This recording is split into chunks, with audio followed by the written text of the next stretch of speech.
जयपुर की भट्टा बस्ती से पुलिस ने 43 बाल श्रमिकों को रिहा करा लिया है। सभी बाल श्रमिक 10 से 5 साल की उम्र के हैं। इन्हें बिहार से तस्करी कर यहां लाया गया था और जबरदस्ती इनसे काम लिया जा रहा था। पुलिस ने बताया कि मानव तस्करी को रोकने के लिए डिप्टी पुलिस कमिश्नर ने भट्टा पुलिस स्टेशन पर एक टीम का गठन किया था। टीम ने ही इस मानव तस्करी गिरोह का भंडाफोड़ कर बच्चों को छुड़वाया। भारतीय जनता पार्टी के वरिष्ठ नेता यशवंत सिन्हा ने झारखंड में सरकार के गिरने पर कांग्रेस पर जमकर निशाना साधा। उन्होंने आरोप लगाया कि कांग्रेस ने सीबीआई का गलत उपयोग कर सरकार के सहयोग पर दबाव बनाया और झारखंड में भारतीय जनता पार्टी और झारखंड मुक्ति मोर्चा की सरकार को गिरा दिया, जिसकी वजह से झारखंड में राजनीतिक संकट उत्पन्न हो गया है। यशवंत सिन्हा ने कहा कि ऐसे मौके पर गैर कानूनी गतिविधियां होने का खतरा बढ़ जाता है।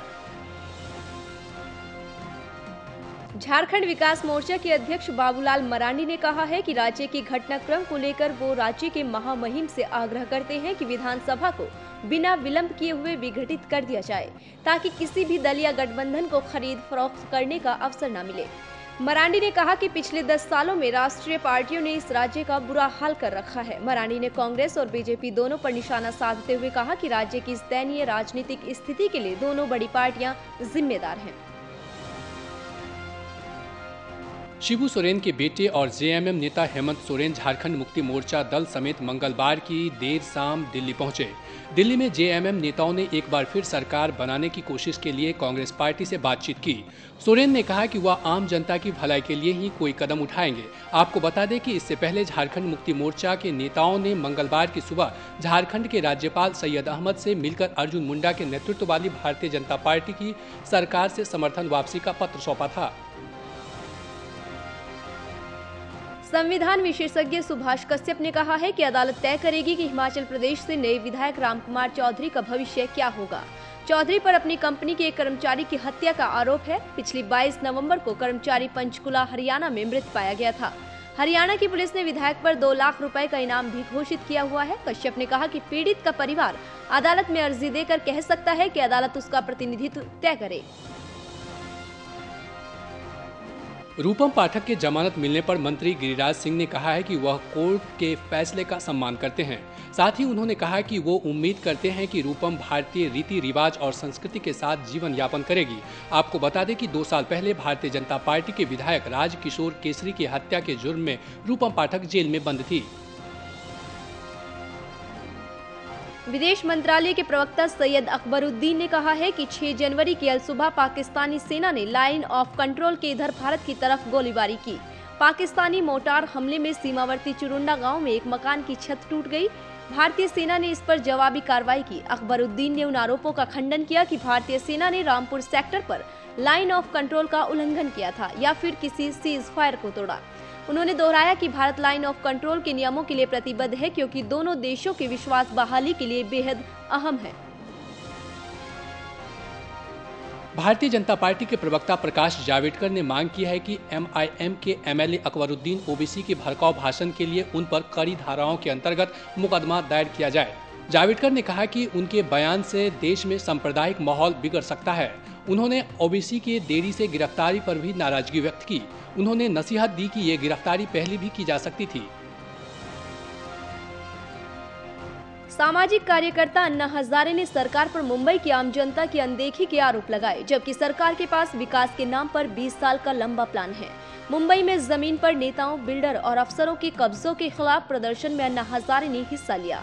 अन्ना ने कहा कि किसी भी सरकार को हक नहीं है कि वो विकास के नाम पर झुग्गियों को तोड़ दे। अन्ना ने कहा कि गरीब और अमीर के बीच की खाई के लिए सरकार जिम्मेदार है। झारखंड के लातेहार में नक्सलियों के साथ मुठभेड़ में सीआरपीएफ के 7 जवान मारे गए हैं और कई घायल हो गए। सोमवार की सुबह शुरू हुई मुठभेड़ मंगलवार शाम को खत्म हुई। पुलिस को जब जानकारी मिली कि बाहरी राज्य से आने वाले समेत कई माओवादी नक्सली वहां जमा हुए हैं, तो सीआरपीएफ को बुलाया गया। माओवादी पहाड़ी क्षेत्र से जवानों पर गोलियां चला रहे थे। अर्धसैनिक बल सीआरपीएफ की बटालियन 112 और 113 ने मुठभेड़ ऑपरेशन शुरू किया।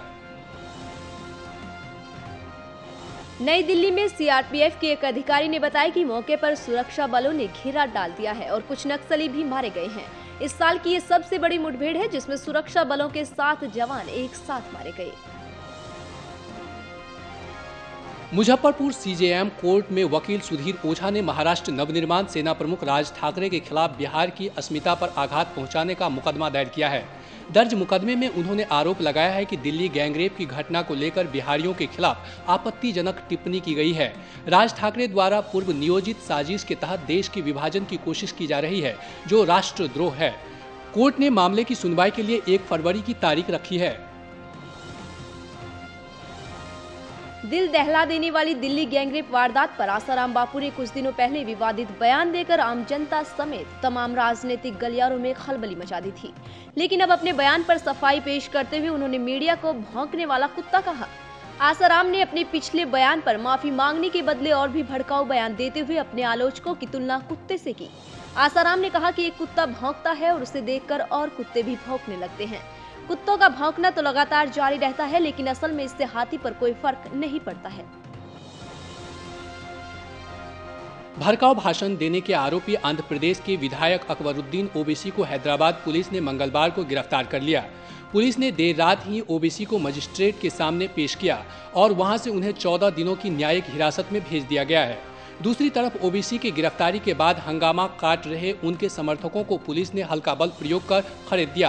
हालांकि हैदराबाद के कुछ हिस्सों में एहतियातन धारा 144 लगा दी गई है। रतन टाटा को देश में बिजनेस करने के बिगड़ते माहौल की चिंता सताने लगी है। रतन टाटा ने कहा कि आज देश में बिजनेस का माहौल 1991 से ज्यादा कठिन और जटिल हो गया है। टाइम मैगजीन को दिए इंटरव्यू में रतन टाटा ने कहा कि जब वो 21 साल पहले टाटा ग्रुप के चेयरमैन बने थे, तब बिजनेस का माहौल इतना कठिन नहीं था। उन्होंने कहा कि पिछले 2 साल में स्थिति और भी बिगड़ गई है। रतन टाटा ने कहा कि भ्रष्टाचार से निवेशकों का भरोसा हिलने लगा है। हालांकि उनके मुताबिक भ्रष्टाचार के बावजूद देश ने पिछले सालों में अच्छी तरक्की की थी। बॉलीवुड अभिनेत्री याना गुप्ता ने मुंबई में बीती रात बॉलीवुड हंगामा और मलेशिया पर्यटन को प्रमोट किया।